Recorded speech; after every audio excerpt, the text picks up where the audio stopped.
Gandang gabi po. Ayan, 6:15 na po ng gabi. At dahil 6:15 na po, oras na po para magluto. At syempre, magluluto na po tayo. At nandito po tayo sa kwarto. So, ngayon pupunta po tayo sa kusina. Ano nangyari kay Gio? Hinihingal na. Naghaharutan yung dalawa, oh. Ang iluluto po natin ngayon ay seafood. Ayan po. At syempre, ito po ang mga kakailanganin natin. Dairy cream. Kalahating dairy cream. Tapos, anong tawag dito? Chili flakes. Ito ba yun? Yung nilalagay. Chili flakes. Dahil wala po tayong atsuete, ito po yung ketchup ang ilalagay po natin. Ipayong pan ba yun? Tapos, syempre, Sprite po. Yan po yung magbibigay ng lasa sa ating seafood. Tapos, kailangan natin ng mais. Syempre, dahil seafood, ayan. Ito po, malinis na po ito. Hinugasan na po natin yan. Meron tayong crab. Meron tayong pusit. Hipon at tahong. At syempre, kailangan din natin ng bawang. So, ayan, magsisimula na po tayo dahil malinis na po yan. Nahugasan na rin po natin yan.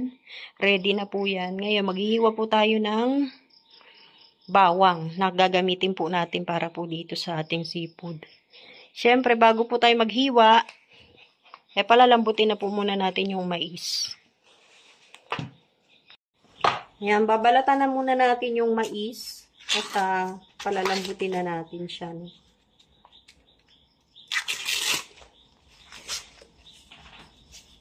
Sariwang-sariwa, kapipitas lang.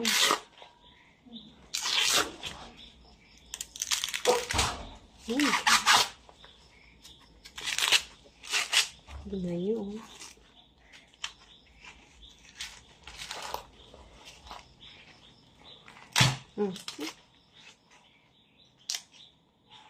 Nalagyan tuloy.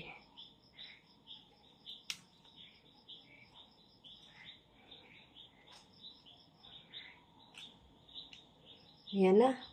Ito na po yung mais, sinalang na po natin.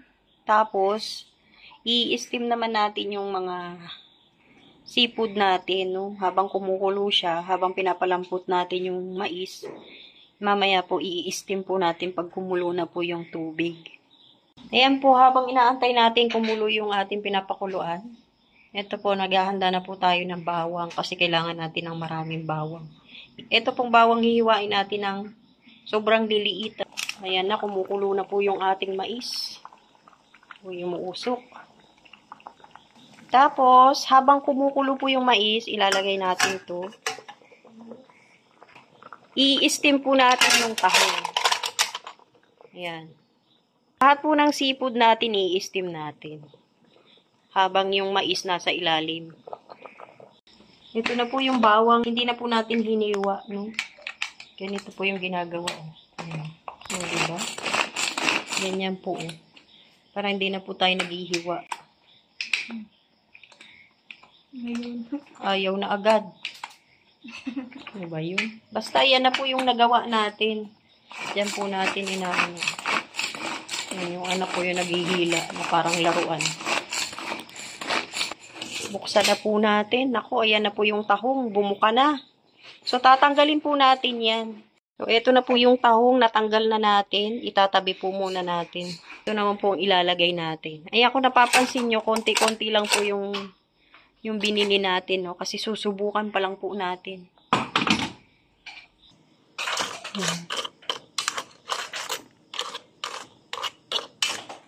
O, diba? Kasi ito favorite ng mga anak ko. Susubukan pa lang po natin magluto nito. First time po natin, ano? So, nanood muna ako sa YouTube bago po natin ito ginawa. Ayan, takpan po muna natin. Kunti na lang, matatapos na. May balat pa. Uy, okay na po. O, eto na po yung ating crab. Luto na po. So, tatanggalin na naman natin. Siyempre, papalitan natin ulit. Uy. O, eto na po yung bawang. Nadurog na po. Kailangan po kasi maraming bawang ang ilalagay natin. Kaya yan po, ganyan po karami. Kahit konti lang yung iluluto natin. Ayan, dahil okay na po yung baby crab natin. Ngayon, ito naman po yung hipon. Ayan, hindi po malalaki yung binili natin kasi inano natin, binagay po natin dun sa crab. Wala na po kasing ibang mabilis sa palengke. Tanghali na po kasi ako nagpunta dun. Kaya ito lang po yung nabili natin. So, takpan muna natin. Uy, nag-iiba na yung kulay. Pero titignan po natin, pagkatapos po nitong hipon natin, titignan natin yung mais, kung malambot na. At hahanguin na po natin. Ayan na, nag-iba na yung kulay ng ating hipon. Ito pong ini-steam natin, hindi na po natin inuurasan. Tinitingnan na lang po natin kung luto na, yun, saka natin hahanguin. So, titignan natin yung mais na nasa ilalim kung malambot na. Uy, kumukulo-kulo. Ayan, malambot na po siya. Pero hayaan lang po natin para mas malambot, mas masarap. Pero hindi naman natin i-overcook. Kasi pusit na lang naman eh. Paano natin tatanggalin yung mais? Takpan muna natin sandali, tsaka natin maya-maya hanguin. Naghiwa na nga pala ako ng sibuyas. Nangitim po yung ating sangkalan sa pusit na hiniwa natin. Ayan ready na po yung pusit natin. Ito na po ang last na isasalang natin, i-steam. So, ayan, tatanggalin na po natin tong hipon. Hindi ko muna nilagay yung pusit kasi baka mangitim yung mais natin. So, tatanggalin ko na po siya. Malambot naman na po siya eh. Tanggalin na natin. At ito palang mais natin, pinakuluan natin sa asukal at saka nilagyan natin ng konting asin. So, may lasa na po yung mais natin pag tinanggal natin. So, yan, tatanggalin na po natin.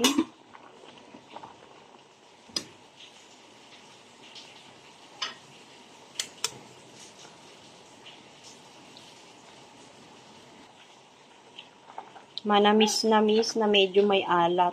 Yun po ang lasa niya.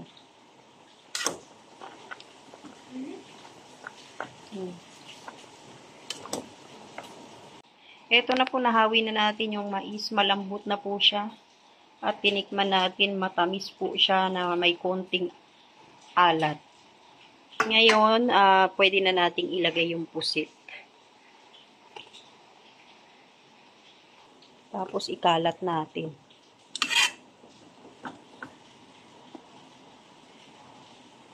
Tapos, takpan natin. Naku, mais pa lang, oh. Nakakagutom na. Ang sarap. Kukuha ka? Tingnan natin yung pusit natin. Baka mag-rubber-rice, eh. Ma-overcook natin. Uy. Tingnan nyo, oh. Yan, konti na lang po. Tatanggalin na rin po natin to.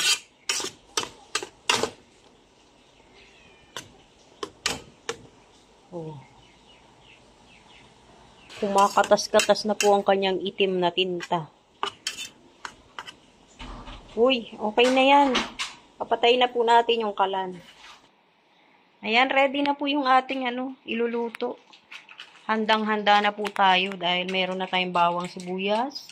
Na-steam na po natin yung hipon, yung tahong, yung baby crab, at saka yung pusit.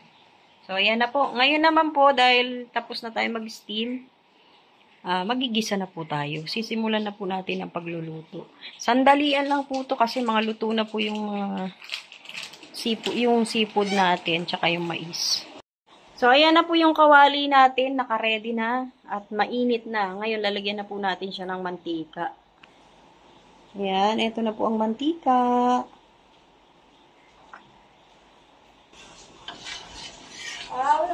Ayan po, mainit na po yung ating mantika. Ilalagay na natin yung bawang.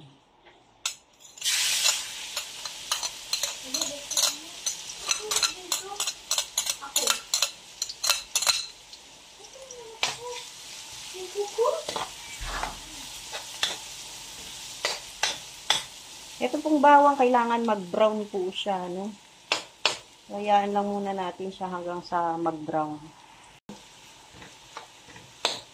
Antayin lang po natin halos lahat maging brown. Uy, grabe, ang bango.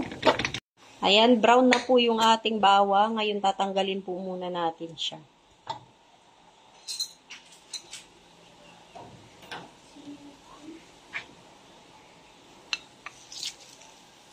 Hinango. Hahanguin muna natin.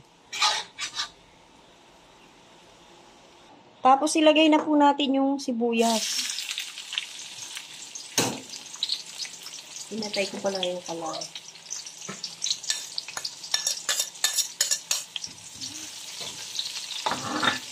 Tapos yung ating kalahating dairy cream. Yan, lalagay na natin. Para matunaw na rin siya.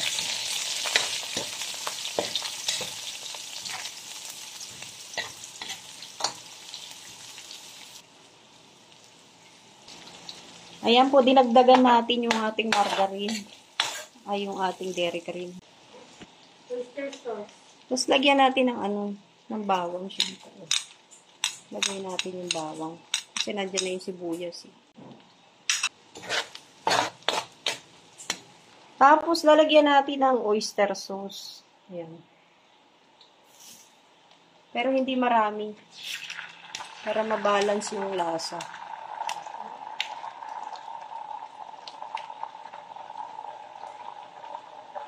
Haluin natin.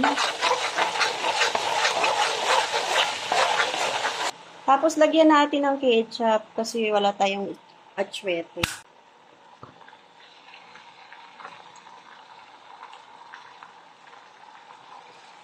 Haluin natin.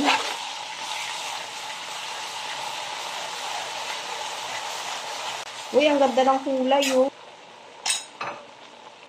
Tapos, lalagyan na po natin ng Sprite. Dahil hindi naman siya ganong karami yung ating niluluto, hindi po natin uubusin yung 1.5 na Sprite. Yan.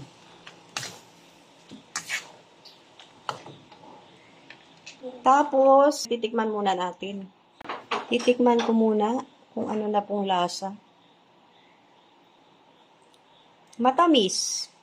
Yan, antayin lang po natin kumulo, tapos ilalagay na po natin yung mais. Ayan, kumukulo na. Ilalagay na po natin yung mais. Mais. Ngayon, ilalagay na po natin lahat. Ilalagay na po natin yung tahong. Tapos yung crab.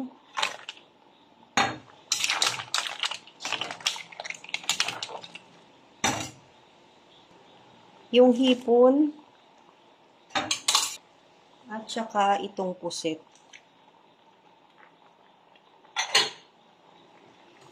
Tapos hahaluin natin.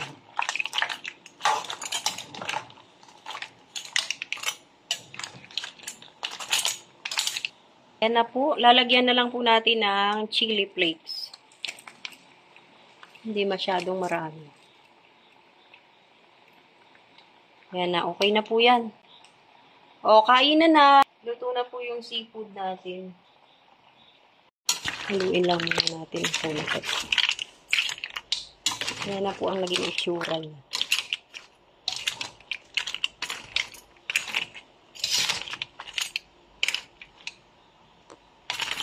O, yan na. Ito po ang ulam namin ngayong gabi. Ate, patay mo na yung kalan. Yan na.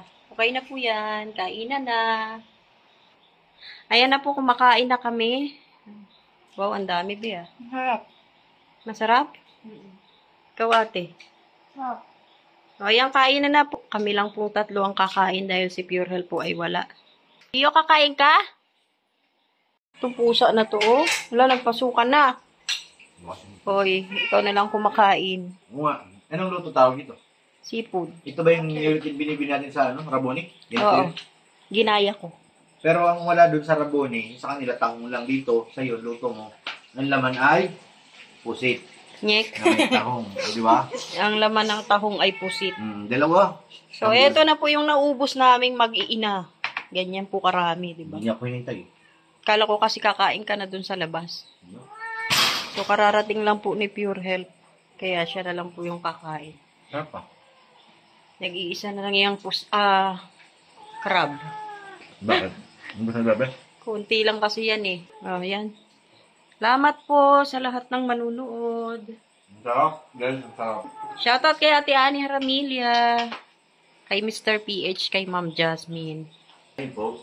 Kain po tayong lahat. Sa inyo po, maraming salamat sa lahat ng manonood sa Kalingap viewers and supporters. Maraming salamat. God bless po. Magandang gabi.